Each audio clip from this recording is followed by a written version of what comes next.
2007, Lou Erickson at the Field of Dreams in Iowa. Who would ever imagine that that dream would start at another ball diamond? Lou Erickson, is the first time I met her at the Field of Dreams, asked me, is Rockford ever going to do anything with their ball diamond? I said, well, I don't know. I'll check into it. Well, here you are. Don't ask me any more questions, Lou. Without Lou asking me that question, we wouldn't be here today unless somebody else would have picked up the ball and ran with it. That was for the football teams that played here. Get that? Okay. Anyhow, like Steve said, over 6 years, you can't cram in everything that you've seen, heard, and watched out here in 3 minutes. So yesterday, when the Park District told me everybody had 3 minutes, I asked if I could buy extras, and they told me no. So here we go. I got an email from a man named James Menny. Okay? Let me find the paragraph. This is a quote from James. I remember after the 1945 season, I was sitting in my 6th grade classroom at the old St. Patrick's School at West State and Royal Avenue, staring out the window, wondering how I was going to survive the long interlude until the Peaches played at home again. After being called upon several times with no response from me, I was jolted back into reality with a loud crash of a ruler on my desk, and the nun's voice saying, James, just where are you and why? Being young and naive, I blurted out, my baseball peaches are gone.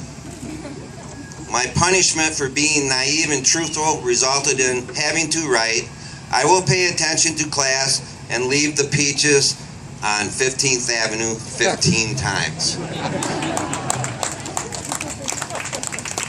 That is just one of the many stories that have been told to us out here. And as Steve had mentioned, I want you to thank, if you know who they are, every one of them people that are on them banners up along that fence.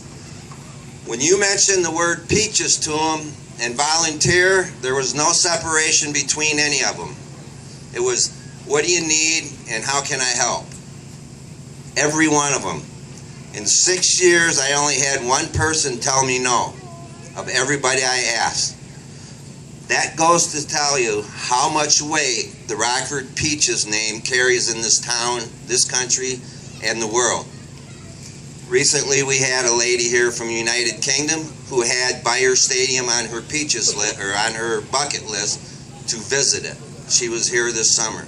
We have people from St. Louis that came up when we were still working on the wall, and they came back. We had friends from Texas that were here this summer that came back. They flew in last night, wherever they're at. This place is mesmerizing. You need to embrace it, not only because the Peaches played here, but for local history. East and West High School, Auburn, Guilford, 40 games this football season played on this field, a mud pit, track and field events.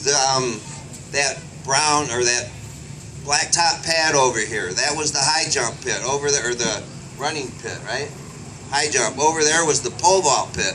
Now, things are funny when they happen. I worked with a gentleman, Josephitis, out there in the crowd for 20-some years, and when he found out what I was doing, he said he ran track and field here. I said, you got any pictures?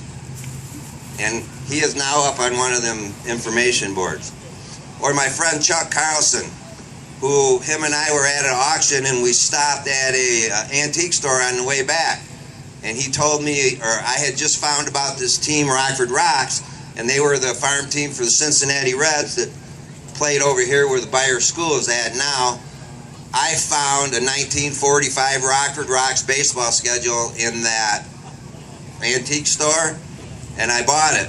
It did not cost me an arm and a leg, but if anybody takes it, it's going to cost them your life. It's over there on the easel. I had it framed. Thank you, Alicia. Okay, so there's many thousands of hours of stories that went on out here, and everybody has jumped up. Now what we've done is we've installed the ball diamond to look like the ball diamond in the beginning of A League of Their Own.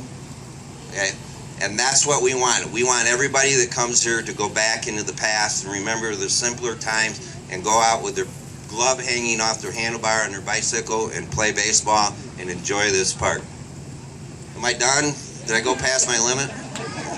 But anyhow, Steve was a little bit wrong when he said I twisted his arm, because he looked at me and he says, how can I help? So that's not twisting his arm. He just jumped on board like I did. So I've met some wonderful people through all this, and I've learned a lot, and I've worn many hats. But one of them is